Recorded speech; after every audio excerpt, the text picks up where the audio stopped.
The twin suns of Kael'thura burned brightly above the sky, painting the capital with gold and crimson light. The air was thick with the sound of drums, horns, and voices shouting in excitement. Thousands of Kael'thurans had gathered in the grand arena, a structure so massive that it seemed to pierce the heavens themselves. Its walls were carved with symbols of conquest, of battles won long ago, and of the great tradition that had bound the Empire together for centuries. Today was no ordinary day. Today, a stranger from the stars would face the Empire's greatest champion. Marcus stood at the gates of the arena, the heavy iron doors towering above him. He was human, an off-worlder who had arrived here by accident after his small ship malfunctioned and was captured by Kael'thuran patrols. For weeks he had been paraded through the streets as a curiosity, mocked for his fragile build and strange appearance. The Kael'thurans, tall and broad with shimmering armor-like skin, laughed whenever they saw him. To them, he was nothing more than prey thrown to a predator. But Marcus's mind was sharp and his spirit was unbroken. He understood what was about to happen. This was not just a fight for survival. The Kael'thurans had laws older than their empire, laws that bound even their empress. Defeating the chosen champion meant more than living. It meant changing his fate completely. The sound of the crowd swelled as the gates groaned open.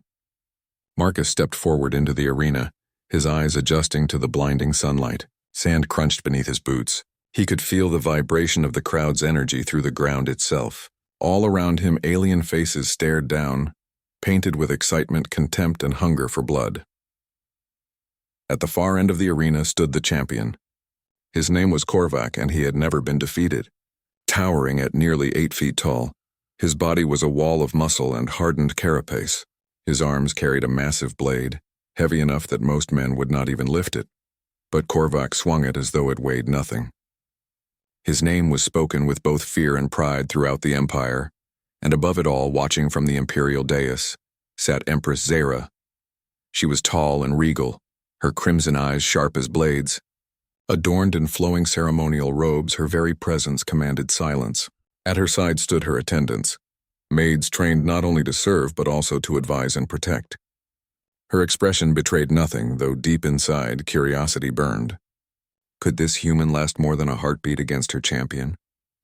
The announcer's voice echoed across the arena, amplified by hidden devices. Today, by decree of the Empress, we witness the trial of the outsider. Let all Kael'thura remember this day when the strength of our champion will prove once again the greatness of our empire. The crowd roared, shaking the walls. Marcus tightened his grip on the short spear they had thrown him, little more than a ceremonial weapon, light and unbalanced. He knew they wanted him to fail, but he also knew something they did not. He had studied Korvac from the moment he was chosen to fight him. Marcus had observed the champion's style in the practice bouts shown to the crowd. Korvac was powerful but predictable. He relied on overwhelming force, on crushing his opponents in a single blow. Against beasts, against soldiers who fought the same way, it always worked. But Marcus was not one of them. The horn sounded. The fight began. Korvac charged with a roar, his massive blade cutting through the air like a storm. Sand exploded as his strike smashed into the ground, missing Marcus by inches. The human ducked, rolled, and sidestepped, never letting the champion land a clean hit. The crowd laughed at first, amused at what they saw as cowardice. But Marcus was studying every movement, every pattern, every weakness. The champion grew frustrated. He swung harder, faster, trying to crush the nimble human. But each swing left a small opening. Marcus jabbed with his spear, not to wound, but to test. The spear's tip scratched Korvac's armor, shallow but precise. A weakness. His underarm joints, the back of his knees, the thinner plates along his side. Marcus filed the knowledge away.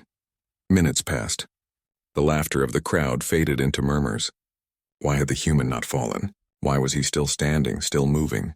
Up on the dais, Empress Zera narrowed her eyes. This was not what she expected. She had seen countless challengers face her champion, and all had fallen quickly. Yet this human fought differently. He fought with patience, with thought. She leaned forward slightly, her heart beating faster than she cared to admit. Korvac bellowed and swung in a wide arc. Marcus dropped flat to the ground, the blade slicing through the air above him. He rolled, grabbed a fistful of sand, and flung it upward into the champion's face. The crowd gasped. It was dishonorable, even insulting. But effective Korvac staggered, blinking furiously. Marcus lunged, driving his spear into the thinner armor under the arm. The blade bit deep. The champion roared in pain, swinging blindly. Marcus darted back, circling, striking again at the back of the knee. Another weak point hit. The giant stumbled. The arena was silent now, every Kalthuran watching in disbelief. Marcus pressed the attack, not with strength but with precision. Each strike was aimed at a weakness, each movement planned. Slowly, impossibly, the champion dropped to one knee, blood seeping from his wounds. Marcus approached carefully, his spear leveled at the giant's throat. Korvac tried to rise, but his body failed him. With one final thrust, Marcus pinned him to the sand. The champion fell. The human stood victorious. For a moment, the arena was utterly still. Then a wave of voices erupted, shouts of outrage, disbelief, and shock. Never in living memory had the champion been defeated. Empress Zera rose to her feet. Her face was pale, her eyes locked on the human who had just changed everything. She could feel her heart racing. By the ancient laws of her people, laws she could not deny, the victor of the champion earned the right to claim the Empress herself, and by extension, her attendants.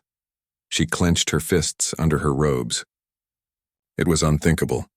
A human, a fragile off-worlder, now stood above her in the eyes of tradition.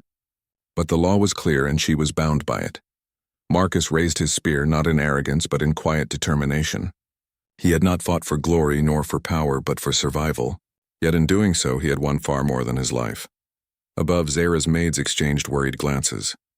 They knew what this meant. By the law of Kalthura, they now served the human as well. The Empress sat slowly, her expression unreadable. But deep inside she knew the truth. Her empire would never be the same after this day. And as the crowd roared, torn between anger and awe, one thought burned in her mind. Who exactly is this human? And what will he demand of me? The grand arena of Kalthura had never been so quiet. Thousands of voices had shouted moments ago, but now only whispers moved through the crowd. The sight before them was something none of them could have imagined. Their champion. Korvac the Unbroken lay defeated on the hot sand, and the outsider, the small, fragile-looking human, stood victorious. Marcus stood still, his chest rising and falling with heavy breaths. Sweat clung to his skin. Sand dusted his clothes, and the broken spear in his hand trembled slightly. He had fought with everything he had, and somehow, against all odds, he had won. High above, Empress Zera sat on her throne in the imperial dais. Her crimson eyes were fixed on the human below, and for the first time in years her calm mask cracked. She felt confusion, disbelief, even a touch of anger. The law was clear. The ancient tradition of Kalthura was not just custom but binding truth. If the champion fell, the Empress and her household owed service to the victor. Her champion had fallen. She and her maids now belonged to a human. The announcer's voice wavered as it echoed across the arena. By the law of the ancients, the human Marcus has claimed victory. By decree of tradition, he earns the right of bond. The Empress and her attendants shall serve him as the law commands. The words spread through the crowd like fire. Shock, outrage, and disbelief boiled over. Some shouted that it was impossible. Others demanded the law be ignored, but none dared stand against it openly. The law had held their empire together for centuries, and even the proud Kalthurans could not break it without breaking themselves. Zera rose to her feet, her long crimson robe flowing around her. Her maids lowered their heads, unsure how to react. Slowly, with regal control, she stepped forward and raised her hand. The arena silenced again, waiting for her words. "It is done," she declared, her voice steady though her heart thundered in her chest.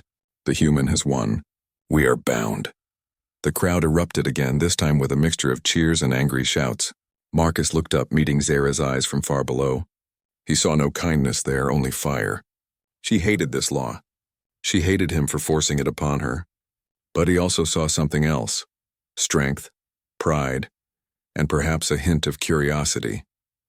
Moments later, guards escorted Marcus out of the arena.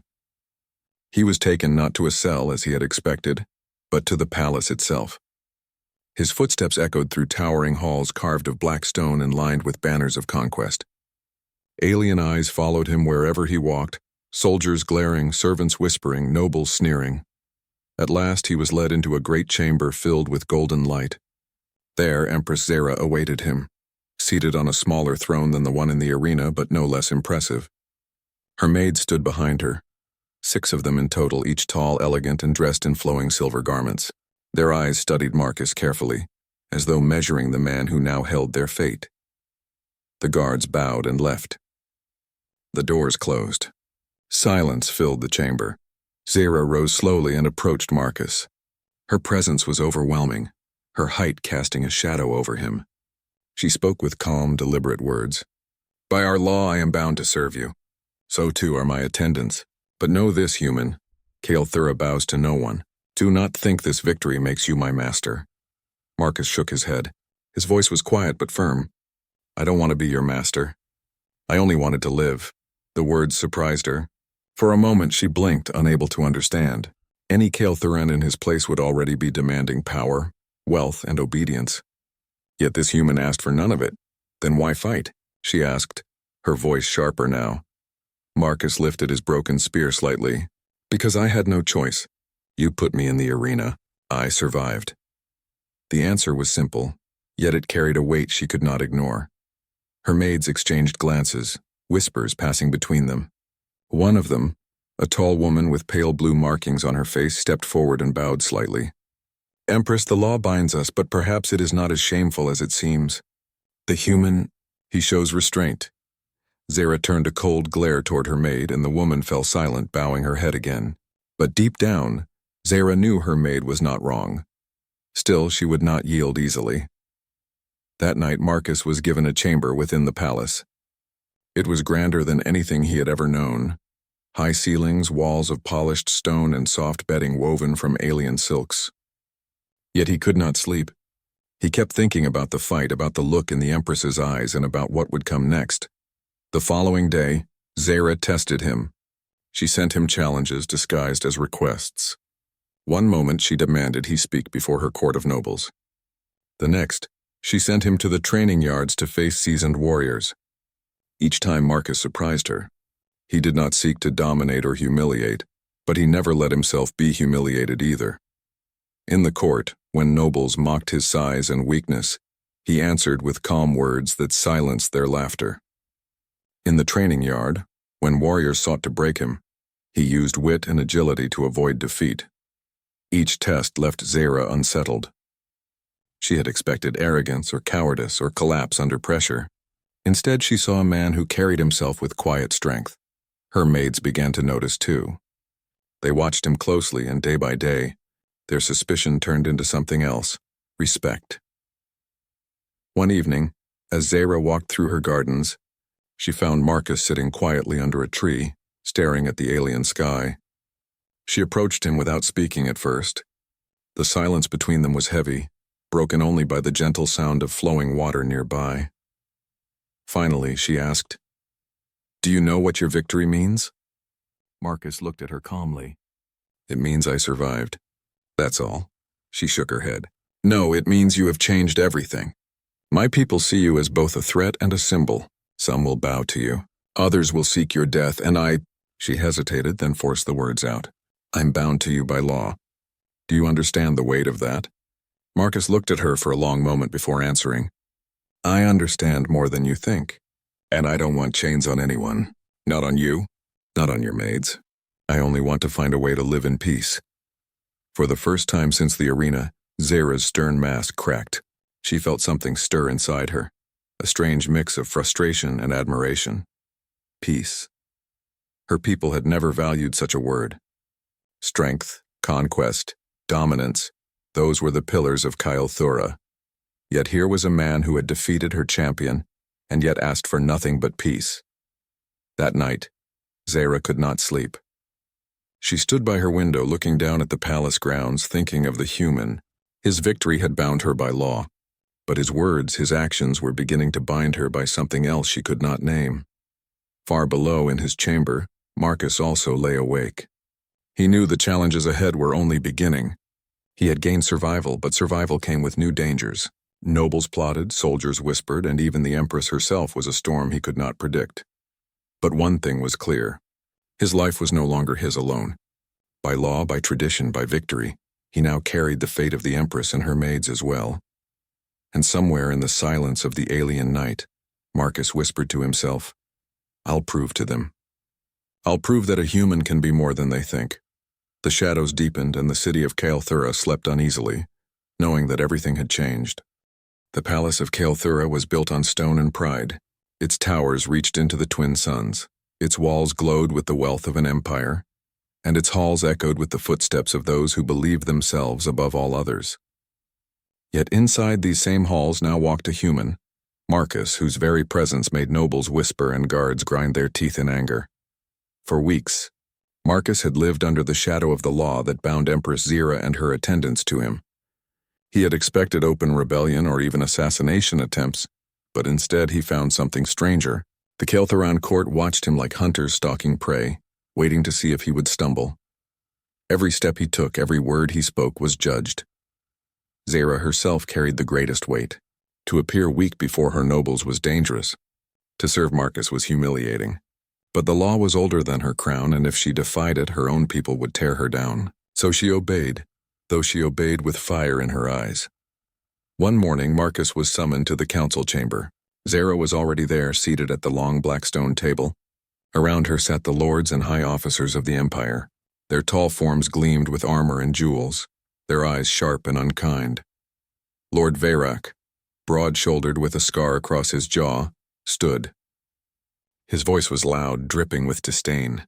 This human is an insult to Kael'thura. The law binds the Empress, yes, but it does not make him one of us. I demand he be tested again, this time by our finest warriors, not a single champion weakened by age. The chamber rumbled with approval. Other lords struck the table with their fists, calling for another trial. Marcus looked around, calm but firm. He spoke slowly, his words simple. I did not ask to be here. I did not ask to fight your champion. You forced it on me.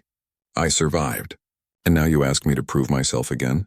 How many times will it take before you accept what you saw with your own eyes? Some lords sneered. One shouted, until you fall, human. Zira raised her hand, silencing the chamber. Her gaze fell on Marcus. The law protects your victory, but understand this. My people will not rest until they see if you can win again. This is the weight you now carry. Marcus nodded. He understood. Survival had bought him time, but not peace. That evening, as he returned to his chamber, two of Zira's maids walked with him. Their names were Lyra and Sail. They had served the Empress since childhood, loyal and disciplined. At first, they had treated Marcus with cold formality, but now their tone had softened. You speak boldly in the council, Lyra said as they walked through a corridor lined with statues of past emperors. You speak truth, Marcus replied. But truth is not always welcome. Sail glanced at him curiously. You do not command us as others would. Why? Marcus stopped for a moment, looking at them. Because service forced is not service at all. You are bound to me by law, but I don't see you as servants. I see you as people. The two maids exchanged surprised looks. For Kael'thurans, the idea was strange. Their society was built on dominance and obedience. Yet this human spoke as if equality was natural. Later that night, Zira came to Marcus's chamber. She entered without announcement, her crimson robe trailing across the floor. Her eyes were sharp, but there was no anger in her voice. My maids tell me you speak to them as equals. Do you think this makes you noble, human? Marcus looked at her calmly. No, it makes me human. For a moment, silence hung between them.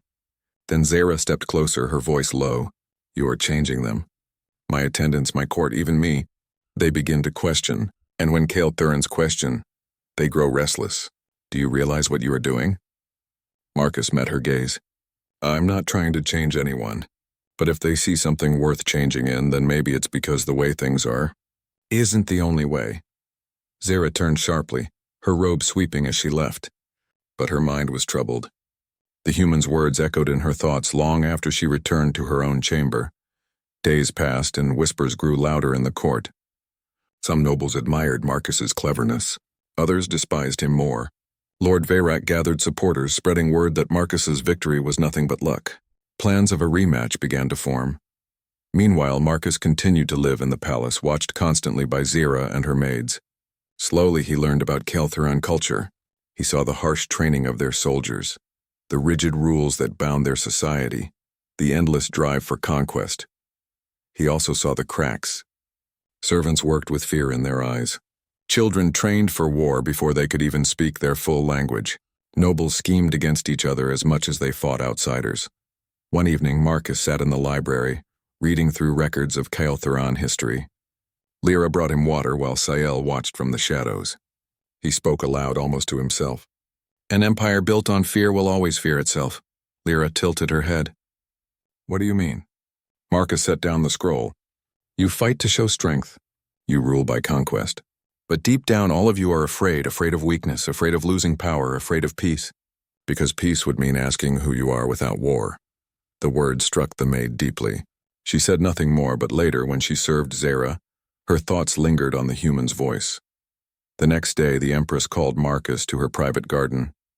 The place was filled with alien flowers that glowed softly in the twilight, their petals releasing a faint hum like music. She stood among them, her hands clasped behind her back. Marcus, she said, her voice calm but edged with tension. My nobles plot against you. They will not accept your victory. They will demand another trial. Marcus stepped closer, studying her face. And what do you want, Empress? Her eyes burned as she answered. I want to protect my empire. I want to protect my honor. And I want to know why you fight without wanting power. It makes no sense. Marcus smiled faintly. Where I come from, power without purpose destroys everything. I don't want power over you. I want a chance to live. If that changes how your people see things, then maybe it's not me they're afraid of. Maybe it's the truth. Zera looked at him for a long moment, her expression unreadable. Finally, she turned away. Prepare yourself, human. The second trial is coming. And if you fall, not only will you die, my honor will die with you. Marcus stood in the glowing garden, his heart heavy but steady. The weight of service had shifted. It was no longer only Zera and her maids bound to him. In some strange way, he was now bound to them as well. That night, Zera's maids gathered in secret. Lyra, Sael, and the others whispered together. Their loyalty to the Empress was absolute, but their feelings toward Marcus were no longer simple.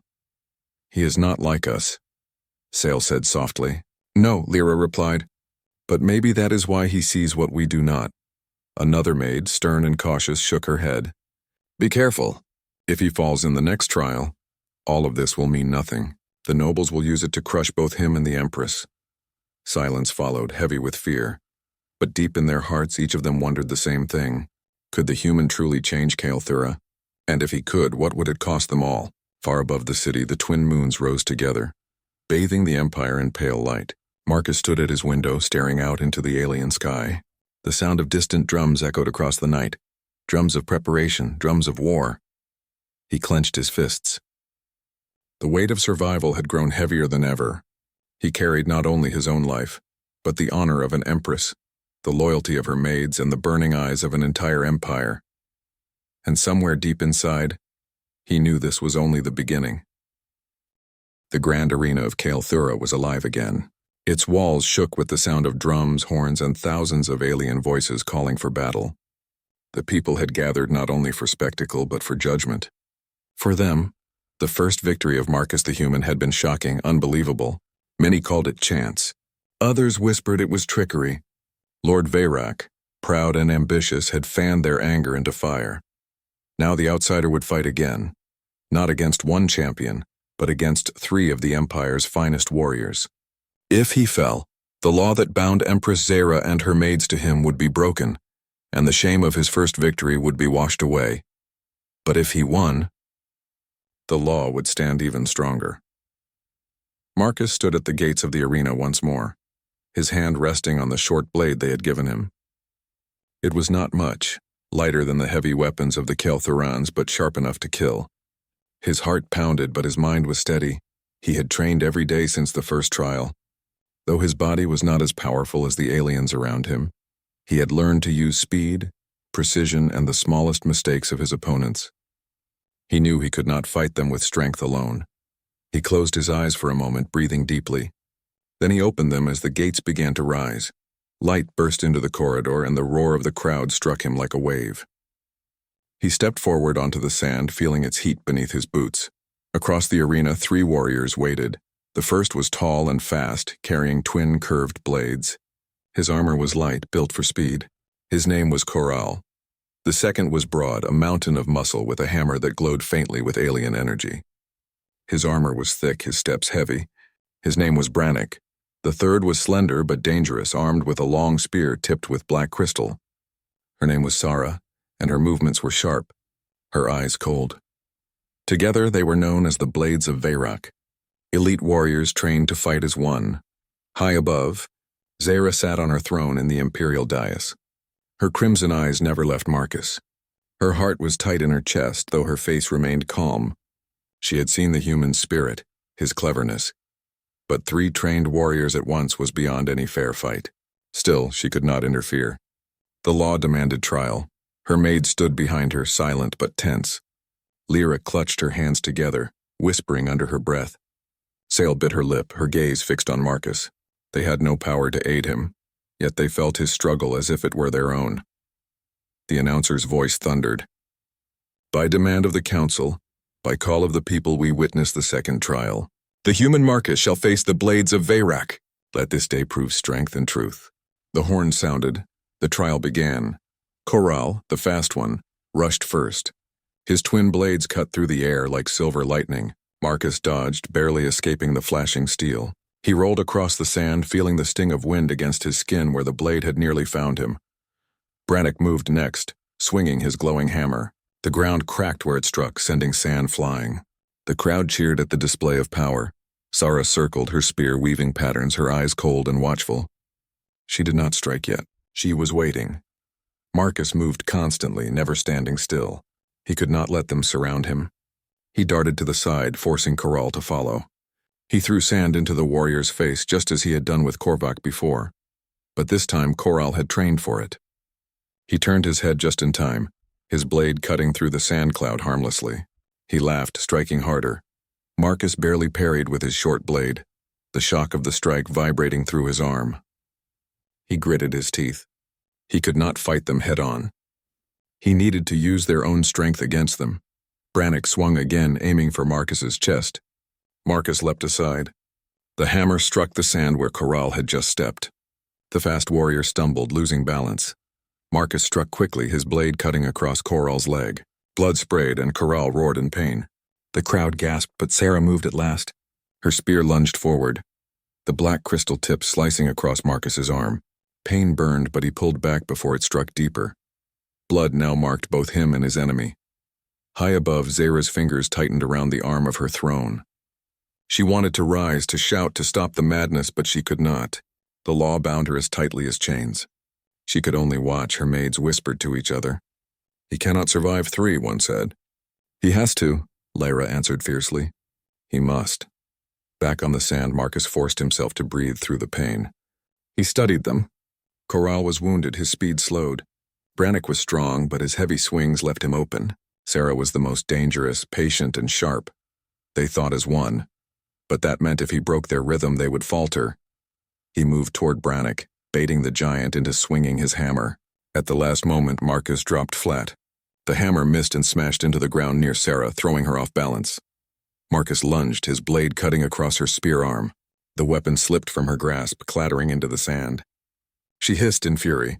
Coral rushed in, ignoring his wound. His blades flashed again. Marcus retreated, drawing him closer to Brannick. Then, with quick timing, Marcus dodged to the side. Coral's strike missed and slammed against Brannick's armored shoulder. The giant stumbled back, furious. The crowd roared in disbelief. The Blades of Veyrak, perfect in unity, were striking each other. Marcus pressed the attack. He cut Coral again, driving him to the ground. The fast warrior fell, clutching his wound, unable to rise. 2 remained. Brannick bellowed, his hammer swinging wildly. Sara retrieved her spear with her other arm. Though her movements were slower now, they attacked together, desperate to finish it. Marcus ducked under the hammer's swing, feeling the wind of its power. He slashed at Brannick's side, the blade biting between the armor plates. The giant roared, staggering. Then Sara lunged with her spear. Marcus twisted, the crystal tip grazing his shoulder. He grabbed the shaft with both hands, pulling it forward. With a sharp movement, he drove the spear into Brannick's chest. The giant froze, shock in his eyes, before collapsing to the sand. The crowd exploded in cries of disbelief. Sara screamed in fury, ripping the spear back. She struck again and again, her movements wild with rage. Marcus dodged each thrust, his body aching, blood dripping from his wounds. At last he found his chance. As she lunged, he sidestepped and drove his short blade into her side under the ribs where the armor was weakest. Her eyes widened. She gasped, stumbled, and fell. Silence filled the arena. Marcus stood alone on the sand, his body battered, his arm bleeding, but alive. 3 of the Empire's finest warriors lay defeated around him. For a long moment, no one moved. Then slowly the crowd began to roar, not with anger this time, but with something else. Respect. High above, Zara rose to her feet. For the first time, she did not hide her emotions. Her eyes were wide, her lips parted slightly. She felt something she had not felt in years. Awe. This human had done the impossible. Twice. The announcer's voice shook as it echoed. The human Marcus is victorious. The arena thundered with voices. Some shouted in rage, others in admiration. But no one could deny the truth. Marcus had proven himself again. That night the palace was restless. Nobles argued, soldiers whispered, and servants spoke of nothing else. The name of Marcus spread through every hall, every street, every corner of Kelthura. In her chamber, Zara stood before her mirror, her hands pressed to the cold surface. She could see her reflection, but her mind was elsewhere. The human had defeated her champion. He had defeated the blades of Veyrak, and each time he had shown not arrogance but determination. She could no longer see him as weak. She could no longer dismiss him as chance. He was something else. Behind her, her maids knelt. One of them spoke softly. "Empress, do you see now? He is not like us, but perhaps that is why he wins." Zara closed her eyes. For the first time, she allowed herself to admit what she felt. Not just respect, but hope. The city of Kelthura awoke under twin suns that glimmered like fire on gold. Rumors of the human's second victory spread faster than wind across the towers and streets. By now, Marcus was no longer just a survivor. He had become a symbol, a reminder that strength alone did not define greatness. Even the proudest Kelthurans whispered his name with awe and uncertainty. But with victory came responsibility, and Marcus felt its full weight. The law bound Empress Zara and her maids to him, yet Marcus did not see their service as ownership. He saw it as a chance to change something far greater than himself. He understood that his next steps could shape the future of an entire empire. The morning after the trial, Marcus was summoned to the imperial dais. Zara sat in her throne, her crimson eyes steady but thoughtful. Around her, nobles gathered, their expressions a mixture of grudging respect and lingering anger. Lord Veyrak stood at the edge of the crowd, his jaw tight, his eyes dark with fury. "Human," Zara said calmly, "you have survived the impossible. The blades of Veyrak are broken and the law stands. You may command me in my attendance, but what is your will?" Marcus hesitated. He knew the expectations of the Empire. They would assume he would demand riches, titles, control. But he had no desire for such things. He spoke simply, his words steady and deliberate. "I do not want power over you. I do not want your riches, your armies, or your obedience. I only want peace. I want your people to see that humans are not weak and that strength can come in many forms." A murmur went through the court. Nobles whispered among themselves. Some scoffed, thinking it arrogance. Others listened closely, sensing truth in his words. Zara studied Marcus for a long moment. No one had ever spoken to her in such a way. Usually, outsiders were either crushed, bribed, or ignored. This human had won, yet he showed no hunger for domination. She felt her heart change, slowly, imperceptibly. "I will honor your words," she said at last. "But know this, not all of Kelthura will follow so easily. The council and the nobles will resist, and if they see you as weak, they will strike." Marcus nodded. "I understand. But I will not fight with hatred or cruelty. I will fight only to protect." The weeks that followed were tense. Marcus, guided by Zara's knowledge of Kelthuran politics, worked quietly. He began meeting with soldiers, merchants, and even young nobles, listening more than speaking. He asked questions about their fears, their customs, their dreams. Slowly, people began to see him not as an outsider, but as someone who understood them. Even the Empress's maids grew more comfortable around him. Lyra, Sel, and the others watched with careful admiration. They noticed how Marcus treated everyone with respect, how he valued cleverness and bravery above brute strength, and how he refused to exploit his victories. Their loyalty to him grew, not because of law but because of choice. Zara herself found her own perspective shifting. She had been trained to see humans as fragile, inferior beings, yet Marcus challenged that belief every day. He showed strategy, courage, and empathy. And he had done what no Kelthuran had ever managed. He had survived the impossible twice. But peace was never simple in an empire built on dominance. Lord Vayrek and his faction plotted in secret. They could not accept a human standing above their empire. One evening, Marcus learned of their plans. Several nobles intended to stage an ambush outside the palace, hoping to capture him and force the Empress into obedience once more. He shared this information with Zera. Together, they planned a careful counter-strategy. Marcus would not strike out of anger, nor would he use overwhelming force. Instead, he used intelligence, timing, and the loyalty he had earned from the Maids and a few careful allies within the military. When the ambush came, Marcus met it calmly. The nobles expected surprise and fear. Instead, they found a human who predicted every move, anticipated every trap, and outmaneuvered them at every turn. By the time the confrontation ended, the would-be rebels were captured or fleeing. The human had protected not only himself but the Empress and her maids without shedding unnecessary blood. The people of Kelthura watched from their windows and streets. Whispers turned to cheers. The Empire began to see Marcus not as an outsider, but as someone who had earned their respect and trust. In the quiet moments after the battle, Zera approached Marcus in the palace garden. Alien flowers glowed softly under the evening suns, their petals humming like gentle music. "You were not supposed to survive the blades," she said quietly. "You were not supposed to protect me from my own people. And yet you did both." Marcus looked at her simply. "I survived because I had to. I protected you because it was the right thing to do. That is all." She studied him, her eyes softer now. "You speak as if nothing matters, but everything matters. You have changed, Kelthura. Even I am changed." Marcus smiled faintly. "Perhaps you were only waiting for someone to show you a different way." Zera shook her head, a small laugh escaping her. "Perhaps. But now the law binds us together, and yet it feels different. Not like chains, but partnership." The Empire began to shift slowly. Marcus did not seek to destroy traditions or punish the nobles who opposed him. Instead, he encouraged fairness, clever thinking, and compassion. He trained soldiers not to rely only on brute force but on strategy and teamwork. He advised merchants to trade fairly. He encouraged nobles to consider their people, not only their power. Even the arena, the symbol of endless blood and competition, began to change. Public contests no longer demanded life or death. Instead, they tested skill, intelligence, and teamwork. The people cheered for cleverness as much as strength. Zera watched all of this with pride. The human she had once seen as weak had not only survived her champion, but had transformed her empire, her people, and even herself.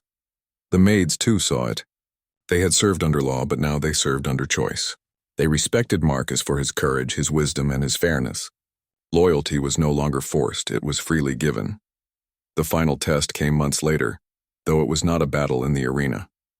A neighboring empire, envious of Kelthura's power, sent envoys with threats of war. They expected a quick conquest, assuming that a human at the center of power would be weak. Marcus met them without weapons drawn.